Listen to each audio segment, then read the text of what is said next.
पिछले 13 वर्षों में कांग्रेस पार्टी 37 चुनाव हार चुकी है और अब राहुल गांधी ये कहने की कोशिश कर रहे हैं कि एक के बाद एक कांग्रेस की हार के पीछे दोष उनका नहीं है, उनके नेतृत्व का नहीं है। राहुल गांधी अपनी नीतियों को इस हार का जिम्मेदार नहीं मानते, लेकिन वो इस हार का दोष चुनाव आयोग को दे रहे हैं। उनका आरोप है कि चुनाव आयोग वोटों की चोरी करवा रहा हो, जिसकी वजह से जमीनी स्तर पर माहौल तो कांग्रेस के पक्ष में दिखाई देता है, लेकिन वोट कांग्रेस को नहीं मिलते।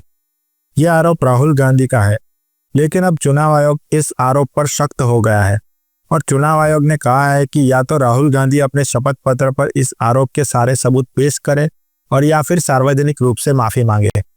वोटों की चोरी के गंभीर आरोप पर भारत के चुनाव आयोग ने राहुल गांधी के खिलाफ एक बहुत ही सख्त रुख अपनाया है और हो सकता है कि इस कड़े रुख के कारण राहुल गांधी को इस बयान को लेकर आगे चलकर नुकसान हो। चुनाव आयोग ने राहुल गांधी के सामने 2 विकल्प रखे हैं।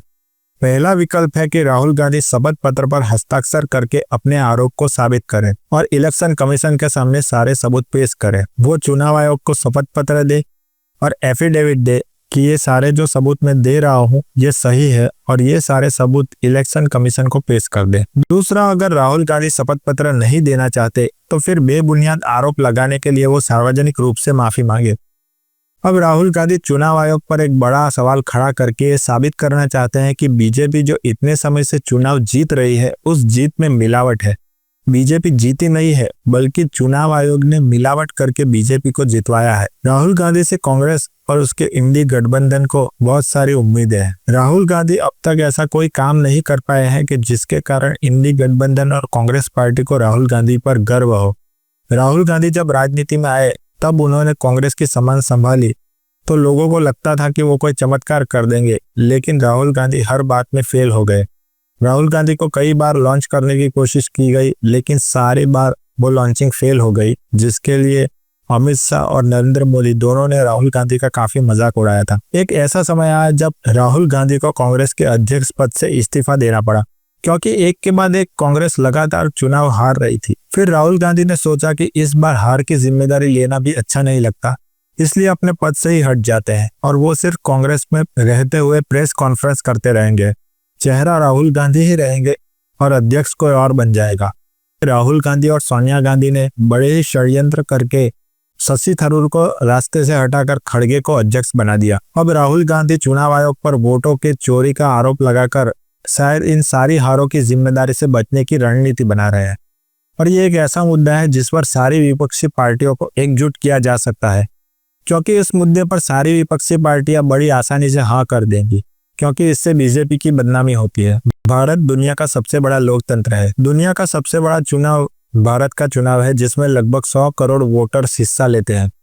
उस पर सवाल अगर उठा दिया जाए और उसे लेकर चुनाव आयोग के ऊपर सवाल खड़ा करके राहुल गांधी ने देश में असंतोष पैदा करने की कोशिश की है।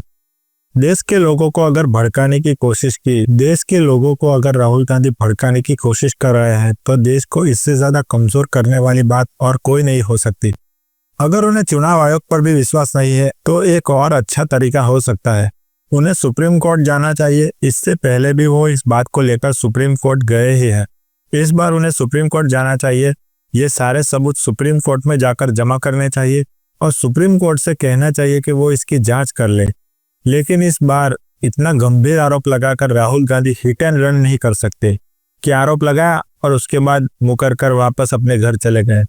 राहुल गांधी बिल्कुल वैसा ही कर रहे हैं, एक के बाद एक चुनाव हार रहे हैं और जब चुनाव हार जाते हैं तो इसकी गड़बड़ी का आरोप चुनाव आयोग पर लगा देते हैं और कहते हैं कि मेरे साथ चीटिंग हुई है, हम नहीं मानते। चाहे वह कुंभ का मेला हो, चाहे वो राम मंदिर का उद्घाटन हो, हर जगह जहां जहां उन्हें मुद्दा मिला है उन्होंने मुसलमानों का तुष्टीकरण किया है। एक तरफ राहुल गांधी वोटों की चोरी का आरोप लगाते हैं, लेकिन जब चुनाव आयोग बिहार में उसी प्रकार का मतदाता शुद्धिकरण का अभियान चलाता है तो राहुल गांधी और विपक्षी पार्टियां इसका विरोध करते हैं।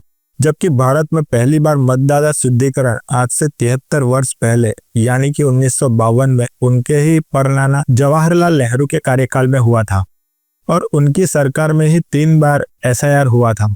यहाँ तक कि बिहार में भी वर्ष 2003 में आखिरी बार एसआईआर हुआ था, तब किसी पार्टी ने इसका विरोध नहीं किया था।